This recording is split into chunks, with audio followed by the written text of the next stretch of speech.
ਅੱਜ ਦੀ ਵੀਡੀਓ ਕਾਫੀ ਇੰਟਰਸਟਿੰਗ ਹੋਣ ਵਾਲੀ ਹੈ ਕਿਉਂਕਿ ਪਾਕਿਸਤਾਨ ਨੇ ਟਰੰਪ ਦਾ ਅਬਰਾਹਮ ਐਕੋਰਡਸ ਨੂੰ ਰਿਜੈਕਟ ਕਰ ਦਿੱਤਾ ਇੱਕ ਵਾਰੀ ਫਿਰ।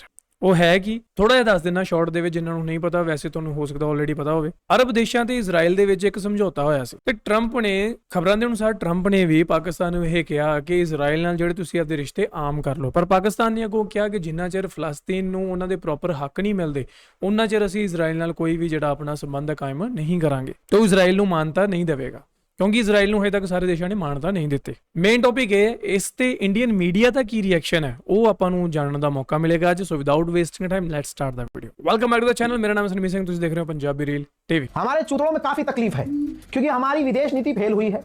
हमारे जो फलाना नेता है उसने नमस्ते दो लंड ट्रम्प किया खूब चीख चीख के, लेकिन इस बेगैरत गुलाबी सुअर ने हमारे नेता को धोखा दिया। यहां तक कि हमारे यहाँ एक समुदाय है, एक दूसरी प्रजाति के लोग हैं जो किसी को भी भगवान मान लेते हैं, बस उसके अंदर ये खूबी होनी चाहिए कि मुसलमानों को गाली बकता हो, मुसलमानों को मारता हो। इसी बेसिस पर एक समुदाय ने गुलाबी सुअर को अपना भगवान मान लिया। भारत के अंदर उसकी पूजा अर्चना की, सड़कों पर उतर कर रैलियां की। यहां तक कि भारत के अंदर ही एक स्टेट में एक व्यक्ति ने तो ऐसी अंधभक्ति की कि उसकी मूर्ति बनाकर पूजा करना शुरू कर दिया। लेकिन गुलाबी सुअर तो गुलाबी सुअर था, उसने इन सबके मुंह पर लाइन से मुद्द दिया और भारत के प्रधानमंत्री मोदी का भी अपमान किया। पहले जो डंका पीटा जाता था कि अमेरिका भारत का दोस्त, ये वो, ये सब खराब हो गया क्योंकि दुनिया देख रही है कि शहबाज शरीफ और आसिम मुनीर भाई व्हाइट हाउस में नाश्ता कर रहे हैं। हमारा वाला मेलोनी के साथ जो है मेलोनी को टॉफी खिलाकर खुश हो रहा है। आप समझ रहे हो? हाँ, सच्चाई आपको मैं भी कहता हूं, मैं भी इंडियन मीडिया हूं भाई, मैं भी खुला खुला बोलता था कि ये देखो जी ये क्या हो रहा है, अमेरिका की चाटुकारिता कर रहा है शहबाज शरीफ, अमेरिका का पेशाब पी रहा है शहबाज शरीफ, सब कुछ कहता था मैं। लेकिन भाई गोदी मीडिया में और मुझ में फर्क यही है ना कि मैं सच बयान करूंगा। अब आप देखिएगा गोदी मीडिया ये खबर नहीं दिखाएगा जो मैं आपको बता रहा हूं, ये बात, ये सवाल नहीं उठाएगा। सुनिए, गुलाबी सुअर ने पाकिस्तान को बिल्कुल अपना करीबी बना लिया। पाकिस्तान क्यों मना करेगा भाई जब हमारा वाला कल तक पीने को तैयार था, समझ रहे हो? और आज तक इतना डरा हुआ है वो कि ट्रंप का नाम नहीं लेता अपने बयानों में कि ट्रंप कहीं मेरी एप्स्टीन फाइल रिलीज ना कर दे। भाई इजराइल जाकर नाच के आया है नचनिया, ये तमाम दुनिया के सामने बातें हैं, समझ रहे हो? तो भाई अब मामला यह हुआ कि ट्रंप को यह लगा कि पाकिस्तान तो अपना ही है, तो ट्रंप ने धमकी भरे लहजे में कल कहा था कि तमाम अरब देशों को अब्राहम अकॉर्ड में शामिल होना चाहिए, इंक्लूडिंग पाकिस्तान। पाकिस्तान का भी नाम लिया था और डोनाल्ड ट्रंप ने अपने बकायदा ट्वीट में इस बात को कहा। ट्रंप को यकीन था कि पाकिस्तान जितना हमारे क्लोज आ चुका है, पाकिस्तान तुरंत या तो कुछ बोलेगा नहीं, सऊदी अरब की तरह गोल में बात करेगा, खिलाफ नहीं बोलेगा, गोल गोल कर देगा। लेकिन नहीं, पाकिस्तान की सरकार ने सरकारी तौर से साफ इनकार कर दिया कि हमारी नीति में ही नहीं है, हमारे खून में ही नहीं है, दिल दिमाग जबान मन तन कहीं है ही नहीं कि हम इजराइल के साथ नॉर्मलाइजेशन कर ले किसी भी हालत। बोल ही नहीं सकती पाकिस्तान ਦੀ ਗਵਰਨਮੈਂਟ ਕਿਉਂਕਿ ਪਾਕਿਸਤਾਨ ਦੇ ਜਿਹੜੇ ਲੋਕ ਹੈ ਉਹ ਪਾਕਿਸਤਾਨੀ ਗਵਰਨਮੈਂਟ ਦੇ ਖਿਲਾਫ ਹੋ ਜਾਣਗੇ। ਉਹਨਾਂ ਨੇ ਇਹ ਵੀ ਚੀਜ਼ ਵੀ ਸੋਚਣੀ ਹੈ ਵੀ ਉਹ ਗਵਰਨਮੈਂਟ ਕਿਵੇਂ ਆਈ ਹੈ ਸੱਤਾ ਦੇ ਵਿੱਚ, ਠੀਕ ਹੈ? ਟਰੰਪ ਨਾਲ ਚਾਹੇ ਜਿਹੋ ਜਿਹੇ ਮਰਜ਼ੀ ਰਿਸ਼ਤੇ ਹੋਣ, ਪਰ ਪਾਕਿਸਤਾਨ ਦੇ ਜਿਹੜੇ ਲੋਕ ਆ ਉਹ ਫਲਸਤੀਨ ਨੂੰ ਸਪੋਰਟ ਕਰਦੇ ਆ, ਉਹ ਮੁਸਲਮਾਨਾਂ ਨੂੰ ਸਪੋर्ट ਕਰਦੇ ਆ, ਇਜ਼ਰਾइल ਨੂੰ नहीं, ठीक है? यानी पाकिस्तान की सरकार ने गुलाबी सुअर के मुंह में मूत दिया। वो अपने मित्र के मुंह में मूतता है गुलाबी सुअर यहां भारत में, और उसको लगता था गुलाबी सुअर को कि शहबाज शरीफ की सरकार, पाकिस्तान की सरकार अब तो मैं जो कहूंगा वो करेगी। लेकिन ऐसा नहीं हुआ।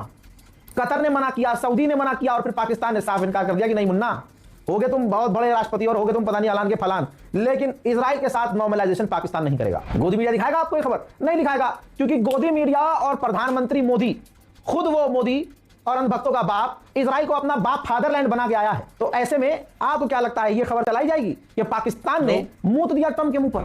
अल जजीरा का सोर्स लगा रहा हूं, देख लीजिए कैसे किया। लेकिन कि वो अपनी विचारधारा से समझौता नहीं करेगा। ट्रंप के भारी दबाव के बाद भी पाकिस्तान का नो कहना क्या नया बवाल खड़ा कर देगा? इसी बेहद गंभीर मुद्दे पर करेंगे चर्चा। ट्रंप का अब्राहम अकॉर्ड साइन करने के लिए सारे मिडिल ईस्ट के देशों के साथ एक आप क्या कह सकते हैं उसको, वार्ता, ऑनलाइन वार्ता। ऐसे वक्त में जबकि कतर में बातचीत चल रही है और ऐसे वक्त में ही ट्रंप क्यों मिडिल ईस्ट के देशों के ऊपर ये दबाव डालने की कोशिश कर रहे हैं कि वो अब्राहमिक अकॉर्ड करें। अब्राहमिक अकॉर्ड का अर्थ क्या है कि यानी मिडिल ईस्ट के देश इजराइल के साथ शांति वार्ता पे तैयार हो जाए।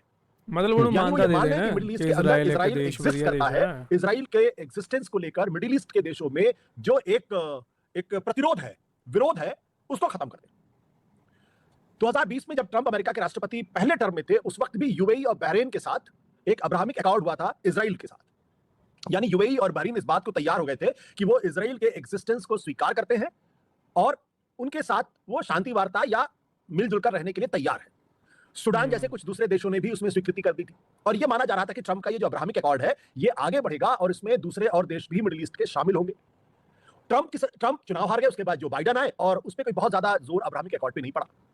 बड़े पैमाने पर नरसंहार हुआ है, जेनोसाइड हुआ है, 75,000 से ज्यादा लोगों का कत्ल किया गया है, पूरे गजा को पूरी तरीके से फ्लैट कर दिया गया है और इजराइल किसी भी हालत में फिलिस्तीन को रिकॉग्नाइज करने के लिए तैयार नहीं है, बल्कि उनकी पूरी आबादी को खत्म करना चाहता है। ये बात अब कम से कम मिडिल ईस्ट के देश और इस्लामिक कंट्रीज बात को कतई नहीं मानेंगे। इसलिए पाकिस्तान ने जबरदस्त विरोध किया। अंतर्विरोध देखिए आप कि पाकिस्तान के अंदर इतनी हिम्मत है कि वो जो मीडिएशन कर रहा है, जो अमेरिका का दोस्त माना जा रहा है, वो बहुत तीखे तरीके से ट्रंप का विरोध कर रहा है, अमेरिका का विरोध कर रहा है। ये संभव नहीं होगा। यूएई ने भी इस बात का विरोध किया है। ਹਰ ਆਏ ਦਿਨ ਪਾਕਿਸਤਾਨ ਦਾ ਇੱਕ ਇਹੋ ਜਿਹਾ ਫੈਸਲਾ ਹੁੰਦਾ ਜਿਹੜਾ ਉਹਦੀ ਜੀਓਪੋਲਿਟੀਕਲ ਸਿਚੁਏਸ਼ਨ ਨੂੰ ਸਟਰੋਂਗ ਕਰ ਰਿਹਾ, ਜਿਹੜਾ ਇੰਟਰਨੈਸ਼ਨਲ ਮੀਡੀਆ ਦੇ ਵਿੱਚ ਉਹਦੀ ਵਾਹ-ਵਾਹ ਕਰਵਾ ਰਿਹਾ, ਜਿਹੜਾ ਪਾਕਿਸਤਾਨ ਦੀ ਇਮੇਜ ਜੋ ਬਣੀ ਹੋਈ ਸੀਗੀ ਕਿ ਟੈਰਰਿਸਟ ਨੂੰ ਜਿਹੜਾ ਇਹ ਇੱਕ ਸ਼ਰਨ ਦਿੰਦਾ ਹੈ ਤੇ ਉੱਥੇ ਟ੍ਰੇਨ ਕੀਤੇ ਜਾਂਦੇ ਸੀ, ਜੋ ਲੱਦੇਨ ਦੇ ਟਾਈਮ ਤੋਂ ਉਸ ਤੋਂ ਬਾਅਦ ਵੀ ਸਾਰੀਆਂ ਚੀਜ਼ਾਂ ਹੋਈਆਂ, ਉਹਨਾਂ ਸਾਰੀਆਂ ਚੀਜ਼ਾਂ ਨੂੰ ਇਮੇਜ ਨੂੰ ਆਪਣਾ ਪਾਕਿਸਤਾਨ ਬਹੁਤ ਚੰਗੀ ਤਰ੍ਹਾਂ ਕਲੀਅਰ ਕਰਦਾ ਆ ਰਿਹਾ। ਯਾਨੀ ਕਿ ਜਿਹੜੀ ਹੁਣ ਪਾਕਿਸਤਾਨ ਦੇ ਵਿੱਚ ਗੌਰਮੈਂਟ ਆਈ ਹੈ ਨਾ ਸ਼ਹਿਬਾਜ਼ ਸ਼ਰੀਫ ਦੀ, ਮੇਰੇ ਖਿਆਲ ਇਹਨੇ ਬਹੁਤ ਦੂਰ ਅੰਦੇਸ਼ੀ ਨਾਲ ਬੜੇ ਵਧੀਆ ਤੇ ਤਗੜੇ ਫੈਸਲੇ ਲਏ ਹੈ, ਜਿਹਦੇ ਨਾਲ ਪਾਕਿस्तान ਦੀ ਜਿਹੜੀ ਇਮੇਜ ਹੈ ਉਹ ਬਿਲकुल ही चेंज हो रही है।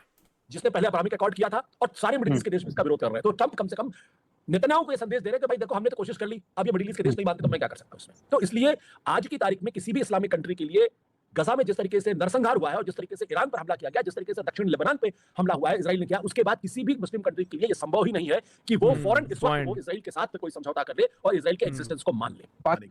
क्योंकि पाकिस्तान और आज की तारीख में पाकिस्तान और अमेरिका के रिश्ते बहुत बेहतर हो गए हैं और इंटरेस्टिंग बात यह है कि अमेरिका और पाकिस्तान और चीन के रिश्ते भी बहुत अच्छे हो गए हैं और शी जिनपिंग ने अभी शहबाज शरीफ की जो बीजिंग में वार्ता हो रही है उसमें कहा है कि उनके और पाकिस्तान के जो रिश्ते हैं वो अनब्रेकेबल है, ऐसी दोस्ती है जो टूट ही नहीं सकती।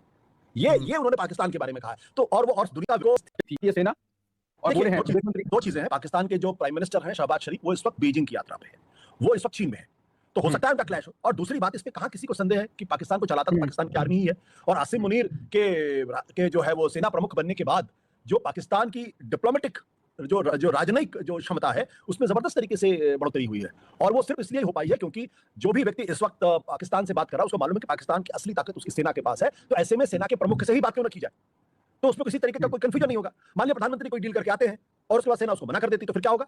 तो उस डील का कोई अर्थ नहीं रहेगा। तो ट्रंप कम से कम इतने समझदार तो हैं, या दूसरे देशों के नेता इतने तो समझदार नहीं को जानते हैं कि असली ताकत आसिम मुनीर के पास है। आप आसिम मुनीर के साथ इस तरीके की बातचीत कर लीजिए, अगर वो तैयार हो जाते हैं तो पाकिस्तान के साथ डील करना है, पाकिस्तान के साथ कोई बिजनेस करना सबसे आसान काम हो जाएगा। तो मुझे लगता है ये उसका असर है, इसको बहुत ज्यादा समझने की जरूरत नहीं है। जो भारत है, जो पाकिस्तान ने अभी किया तो बोल गया ट्रंप के खिलाफ, आपने कहा हो सकता है ट्रंप ने ये बात कही हो, वहां पर अगर हमारी सरकार होती सेम भाषा होती या चुप देखिए भारत वो लेवरेज खो चुका है। भारत की जो स्ट्रेटेजिक इंपॉर्टेंस होनी चाहिए थी वो है नहीं और इसके लिए भारत सरकार की जो मोदी सरकार है उसकी डिप्लोमेसी उसके लिए जिम्मेदार है। जिस दिन आप युद्ध के पहले आप इजराइल गए और वहां की संसद को आपने संबोधित किया और उसके 2 दिन बाद वहां हमला हुआ और फिर जब ईरान के सुप्रीम लीडर का कत्ल हुआ और आप चुप रहे, उस दिन आपने वो लेवरेज पूरे मिडिल ईस्ट के अंदर आपने खो दी।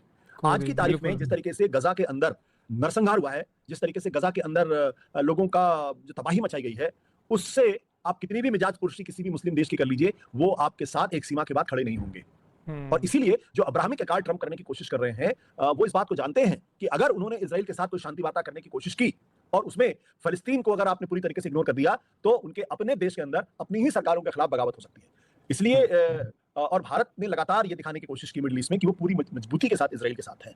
तो भले ही उनके जो राष्ट्राध्यक्ष हो या उनके जो तमाम बड़े बड़े जिसे कहते हैं ना कि उनके जो राजा या किंग एम्परर जो भी आप कहना चाहे कह लीजिए, मिडिल ईस्ट में तो राजा ही है आज की तारीख में, सुल्तान जो कुछ कहना चाहे, वो भले ही प्रधानमंत्री को गले लगाएं और भले ही प्रधानमंत्री को अपने तमाम अवार्ड दे दे, लेकिन हकीकत यह है कि मुस्लिम जो आवाम है वो फिलिस्तीन के मसले को भूलती हुई दिखाई नहीं पड़ती। ਓਕੇ ਮਿੱਤਰੋ, ਅਸੀਂ ਗਿਆ ਤੇ ਇੱਕ ਵੀਡੀਓ ਜਿਹਦੇ ਵਿੱਚ ਆਪਾਂ ਦੇਖਿਆ ਕਿ ਪਾਕਿਸਤਾਨ ਨੇ ਸਟੈਂਡ ਲਿਆ, ਹਾਲਾਂਕਿ ਉਹਦੀ ਅਮਰੀਕਾ ਦੇ ਨਾਲ ਵੀ ਬਹੁਤ ਵਧੀਆ ਸੰਬੰਧ ਚੱਲ ਰਹੇ ਆ ਐਂਡ ਜੋ ਮੀਡੀਏਸ਼ਨ ਦਾ ਰੋਲ ਵੀ ਜਿਹੜਾ ਹਜੇ ਤੱਕ ਅਦਾ ਕੀਤਾ ਜਾ ਰਿਹਾ ਤੇ ਉਹਦਾ ਕਾਫੀ ਫਰਕ ਵੀ ਪਿਆ। ਜੋ ਉਹਦਾ ਮੀਡੀਏਟਰ ਬਣਿਆ, ਲੜਾਈ ਇੱਕ ਤਰ੍ਹਾਂ ਦੀ ਥੰਮ ਜੇ ਗਈ, ਮਤਲਬ ਉਸ ਲੈਵਲ ਤੇ ਨਹੀਂ ਥੰਮੀ, ਬਟ ਫਿਰ ਵੀ ਸਾਨੂੰ ਇੰਨਾ ਹੋ ਗਿਆ ਕਿ ਇੱਕ ਫੁੱਲ ਸਕੇਲ ਤੇ ਫੁੱਲ ਫਲੈਜ ਵਾਰ ਜਿਹੜੀ ਉਹਦੇ ਵਿੱਚ ਕਨਵਰਟ ਨਹੀਂ ਹੋਈ। ਠੀਕ ਹੈ, ਤੇ ਬਾਕੀ ਜਿਹੜਾ ਆਪਾਂ ਦੇਖਿਆ ਕਿ ਚੀਨ ਨਾਲ ਵੀ ਵਧੀਆ ਸੰਬੰਧ ਹੈ, ਅਮਰੀਕਾ ਦੇ ਚੀਨ ਨਾਲ ਸੰਬੰਧ ਵਧੀਆ ਨਹੀਂ, ਅਮਰੀਕਾ ਦੇ ਇਜ਼ਰਾਈਲ ਨਾਲ ਸੰਬੰਧ ਵਧੀਆ, ਪਰ ਅਮਰੀਕਾ ਦੇ ਪਾਕਿਸਤਾਨ ਨਾਲ ਵੀ ਸੰਬੰਧ ਵਧੀਆ। ਸੋ ਪਾਕਿਸਤਾਨ ਨੇ ਇੱਕ ਜਿਹੜਾ ਵਧੀਆ ਰੋਲ ਨਿਭਾਉਣ ਦੀ ਕੋਸ਼ਿਸ਼ ਕੀਤੀ ਹੈ ਤੇ ਉਹਦੀ ਕੋਸ਼ਿਸ਼ ਜਿਹੜੀ ਆ ਉਹ ਸਹੀ ਢੰਗ ਨਾਲ ਜਿਹੜੀ ਹੈ ਅਮਲ ਦੇ ਵਿੱਚ ਵੀ ਆ ਗਈ ਹੈ। ਠੀਕ ਹੈ, ਇਮੇਜ ਜਿਹੜੀ ਹੈ ਪਾਕਿਸਤਾਨ ਦੀ ਸੋਸ਼ਲ ਮੀਡੀਆ ਤੇ ਵੀ ਕਾਫੀ ਸੁਧਾਰ ਜਿਹੜਾ ਆ ਚੁੱਕਿਆ ਹੈ। ਕਾਫੀ ਸਾਰੇ ਇੰਡੀਅਨਸ ਹੈ, ਇੰਡੀਅਨ ਯੂਟਿਊਬਰਸ ਹੈ, ਜਿਹੜੇ ਵਧੀਆ ਜਿਹੜੇ ਜਰਨਲਿਸਟ ਹੈ, ਜੋ ਵਧੀਆ ਜਰਨਲਿਜ਼ਮ ਨੂੰ ਪ੍ਰਮੋਟ ਕਰਦੇ ਆ ਉਹ ਹੱਕ ਸੱਚ ਦੀ ਗੱਲ ਜਿਹੜੀ ਹੈ ਕਰ ਦਿੰਦੇ ਆ। ਹੁਣ ਜਿਵੇਂ ਆਪਾਂ ਪਹਿਲਾਂ ਉਹ ਰਜ਼ਾਗ੍ਰਾਫੀ ਵਾਲਾ ਜਿਹੜਾ ਮੁੰਡਾ ਉਹਨੇ ਦੇਖੋ ਗੱਲ ਕਰਤੀ, ਹਾਲਾਂਕਿ ਉਹ ਕਈ ਵਾਰੀ ਪਾਕਿਸਤਾਨ ਨੂੰ ਕ੍ਰਿਟੀਸਾਈਜ਼ ਵੀ ਕਰਦਾ ਤੇ ਪਰ ਦੇਖੋ ਗੱਲ ਉਹੀ ਹੈ ਕਿ ਐਟ ਦ ਐਂਡ ਜੇ ਬੰਦਾ ਇੰਡੀਆ ਵਿੱਚ ਹੈ I am proud to be a Indian, ਠੀਕ ਹੈ, ਪਰ ਇਹਦਾ ਮਤਲਬ ਇਹ ਨਹੀਂ ਕਿ ਤੁਸੀਂ ਦੂਜੇ ਦੇਸ਼ਾਂ ਨੂੰ ਗਲਤ ਹੀ ਕਹਿਣਾ। ਜੇ ਉਹਦੇ ਚੰਗੀ ਚੀਜ਼ ਵੀ ਹੋ ਰਹੀ ਹੈ ਤੁਹਾਨੂੰ ਉਹਨੂੰ ਐਪਰੀਸ਼ੀਏਟ ਕਰਨਾ ਬਣਦਾ, ਤਾਂ ਤੁਸੀਂ ਆਪਦੇ ਦੇਸ਼ ਦੇ ਸੱਚੇ ਦੇਸ਼ ਭਗਤ ਕਹਾਓਗੇ।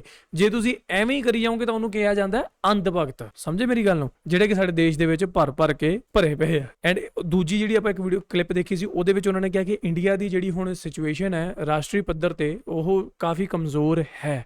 ਤੇ ਉਹ ਵਾਕਈ ਗੱਲ ਸਹੀ ਹੈ, ਕਾਫੀ ਕਮਜ਼ੋਰ ਦਿਖੀ ਆ ਰਹੀ ਹੈ ਕਿਉਂਕਿ ਜੋ ਸਾਡੀਆਂ ਸਟ੍ਰੈਟੇਜੀਜ਼ ਹੋਣੀਆਂ ਚਾਹੀਦੀਆਂ ਸੀ, ਜੋ ਇੰਟਰਨੈਸ਼ਨਲ ਜਾਂ ਫੋਰਨ ਪਾਲਿਸੀਜ਼ ਹੋਣੀਆਂ ਚਾਹੀਦੀਆਂ ਸੀ, ਉਹ ਸਾਡੀਆਂ ਨਹੀਂ ਹੈ। ਸਾਡੀ ਉਹਨਾਂ ਦੇਸ਼ਾਂ ਨਾਲ ਨਹੀਂ ਬਣਦੀ। ਅਸੀਂ ਮੁਸਲਿਮ ਦੇਸ਼ਾਂ ਨੂੰ ਪਿੱਛੇ ਛੱਡਤਾ, ਪਰ ਇਹ ਵੀ ਭੁੱਲ ਗਏ ਕਿ ਯਾਰ ਘੱਟੋ ਘੱਟ 60 ਦੇ ਕਰੀਬ ਮੁਸਲਮਾਨ ਦੇਸ਼ ਆ ਤੇ ਸਾਡਾ ਬਹੁਤ ਸਾਰਾ ਜਿਹੜਾ ਆਯਾਤ ਨਿਰਯਾਤ ਹੁੰਦਾ ਉਧਰੋਂ, ਹੋਰ ਵੀ ਬਹੁਤ ਸਾਰੀਆਂ ਹਿਡਨ ਚੀਜ਼ਾਂ। ਸੋ ਸਾਡੀ ਸਰਕਾਰ ਦੇ ਵਿੱਚ ਕਾਫੀ ਕਮੀਆਂ ਵੀ ਹੈ, ਕਈ ਚੰਗੇ ਕੰਮ ਵੀ ਹੋਏ ਹੋਣਗੇ, ਹੁੰਦੇ ਆ, ਚਲੋ ਸਾਰਿਆਂ ਕਿਤੇ ਹੁੰਦੇ। ਆਪਾਂ ਅੱਗੇ ਵੀ ਆਲਰੇਡੀ ਗੱਲ ਕਰਦੇ ਹੁੰਦੇ ਆ ਕਿ ਇੱਕ PM ਤੋਂ ਸਾਰੀ ਦੁਨੀਆ ਖੁਸ਼ ਨਹੀਂ ਹੋ ਸਕਦੀ।